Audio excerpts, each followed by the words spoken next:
In this episode, we talk about quiet quitting, quiet firing, and why they are not the same thing.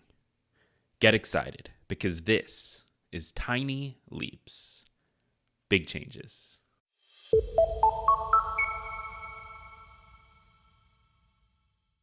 Welcome to another episode of Tiny Leaps, Big Changes, the show where in under 15 minutes I share simple ideas that make massive changes in your life and in the world at large. My name is Greg Clunis, and quiet quitting has been trending a lot lately. This idea that you just do enough is massive shift in worker attitudes and labor attitudes across the United States, moving us more to systems that already exist in Europe, where work-life balance and clear boundaries between your job and your life are maintained and respected.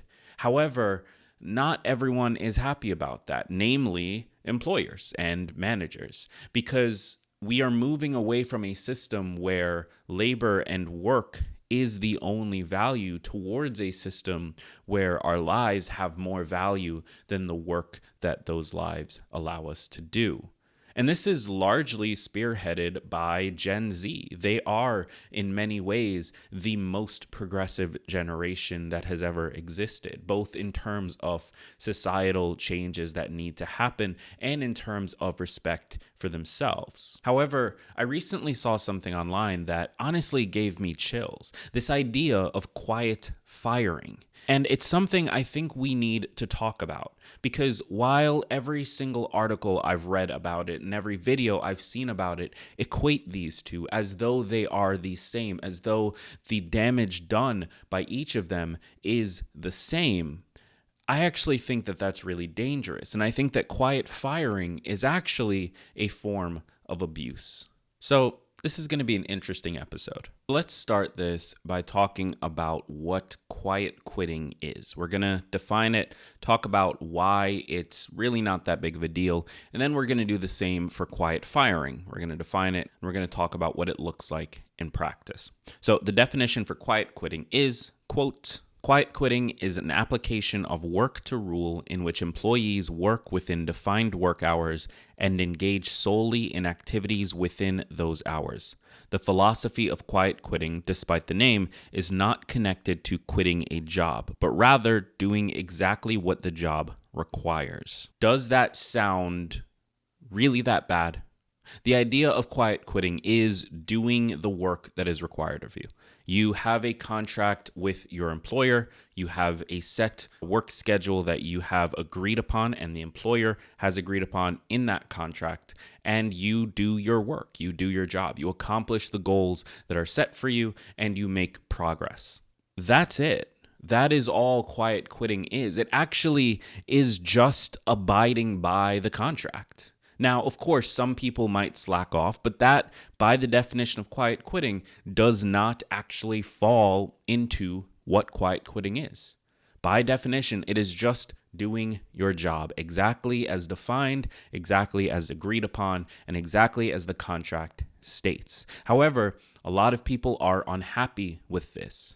Older generations that maybe came from an era where your work was your life, it was your livelihood, and you gave everything to it, they look at people who practice quiet quitting, which again, isn't even really a thing you practice, it is just doing your job. They look at those people and they say, well, they're lazy, or they are entitled, or insert any other way of bringing down an entire generation in this space. But it's really not that complicated. You've agreed to something with your employer and you are fulfilling that contract. So why is it negative? Now, besides older generations, you also, of course, have employers who are now unhappy. And the reason many of them are unhappy is because they no longer get free labor. They no longer get free team building. They no longer get all of the benefits that come from getting your employees to abide by a culture where you are regularly working them beyond the work hours that you agreed upon, or you're expecting them to go above and beyond on things that really don't require it simply because you are their employer. That's not a healthy relationship. If you agree on a contract, as long as a person is following through on that contract, then there shouldn't be an issue. But unfortunately, it is an issue because we live in the regular world, and oftentimes, especially in a sort of capitalist run country, you do not have that much value for labor. Those two things are often diametrically opposed.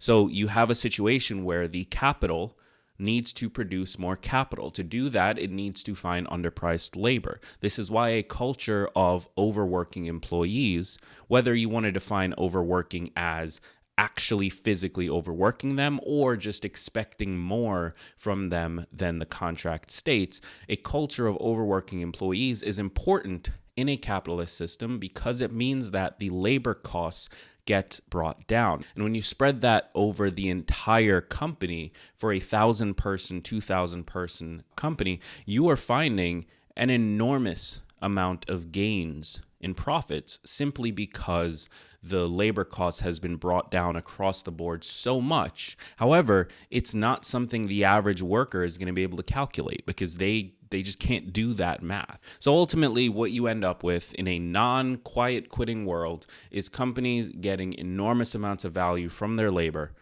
and paying them only for the value that was agreed upon in the contract. Now, of course, if the employee ever breaks that contract, if they don't honor the details that they agreed upon in that contract, then they are likely going to get fired. But that doesn't seem to happen for the employer. And there's a very important reason for this, because the employer has the power. The employer has the negotiation ability. The employer is in control of the capital which the worker needs in order to make any progress in their lives, in order to do anything. And so what you end up with is this contract that should be made between labor and capital. However, it's not actually equal because capital is valued significantly higher. And for the average person, leaving that job is actually not that easy. Yes, of course, they can start the search. However, getting to interviews and going through the job process while trying to maintain an existing job and not get found out and not get punished if you do get found out, that's already challenging. So the trouble they would need to go through in order to replace the job because the job has not followed through on the contract that was agreed upon, or because the job is expecting more from them than the contract that was agreed upon, is incredibly high. Meanwhile, the employer, the capital, can replace that worker very easily.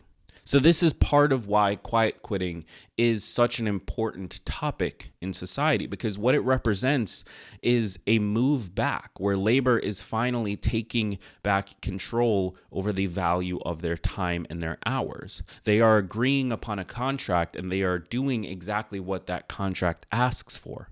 And then they are stopping, because that time and that labor and that intelligence that they would be putting into more has not been paid for, and therefore it should not be given.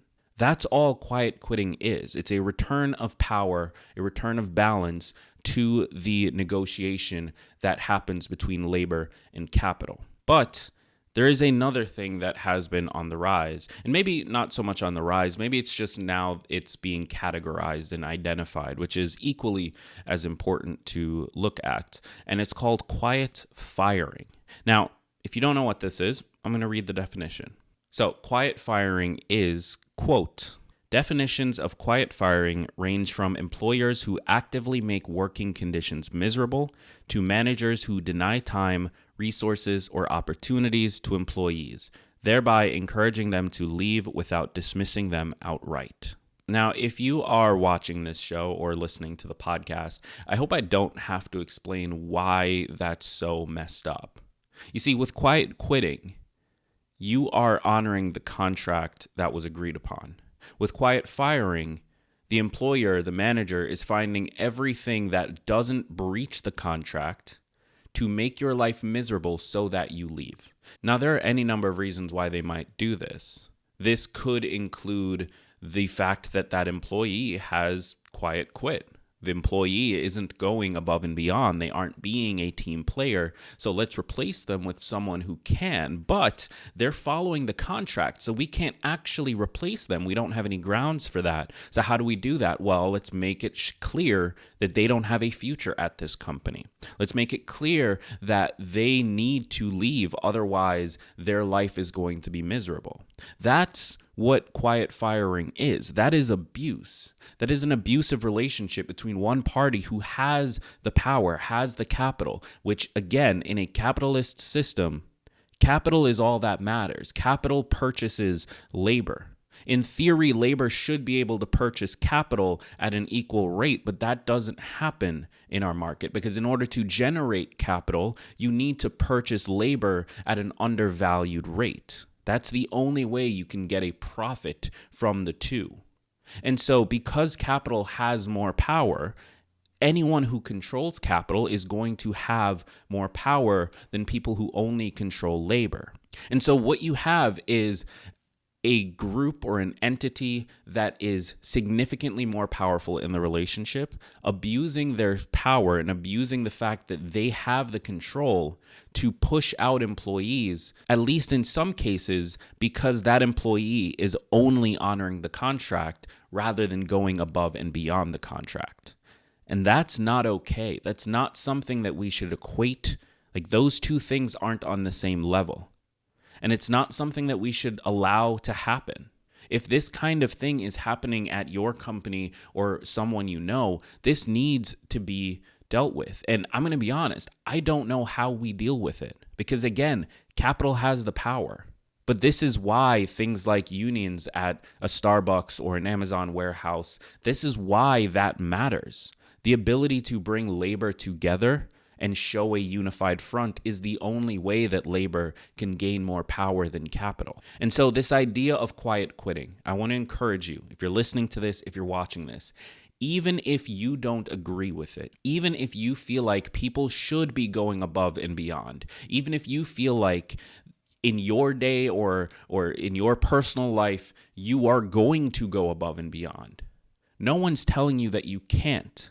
What I want to ask of you, and what the suggestion I want to make is that we, as the labor, as the larger part of the population that does not have control of capital in most cases and is only able to use labor for our leverage and our negotiations, that we start to allow something like quiet quitting to exist, where we do not sit and criticize others for doing just enough, where we remove the negative connotation from not going above and beyond, not being a team player outside of the defined hours that we are supposed to be working. We need to let that be okay, even if we aren't going to practice it ourselves. And the reason for this is because if it's not okay across all of society, if this does not become a cultural shift, then it's not going to have any power. And the people who choose to try to balance their lives and create that separation between their personal lives and their work, they are now at risk because there is no unified front, because they know that the next person they hire will likely not follow the same approach. They are now at risk of being quiet fired. And that's not okay. So I hope that this episode gave you something to think about, something that you could potentially apply in your own life, or at the very least, better understand the perspective of. I want to hear from you, though. If you're listening to this right now, head over to the YouTube. The link is in the description of this episode, and leave a comment. What are your thoughts on this? Are you a fan of quiet quitting, or do you think that it's people being lazy? Leave your answer down below. Let me hear what you think. Thank you so much for being here. I've been Greg Clunas, and remember that all big changes come from the tiny leaps you take every day.